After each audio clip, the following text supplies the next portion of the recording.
Hello, in front of me I've got HUAWEI Nova 8i. In this video I'll show you how to enable floating shutter button. At the beginning, enter camera. Go to settings, scroll all the way down and switch this button. As you can see right now, floating shutter button appears on the screen.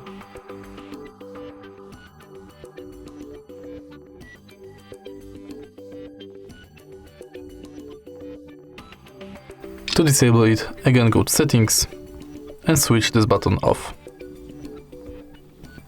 If you find this video helpful, please leave a like, comment and subscribe.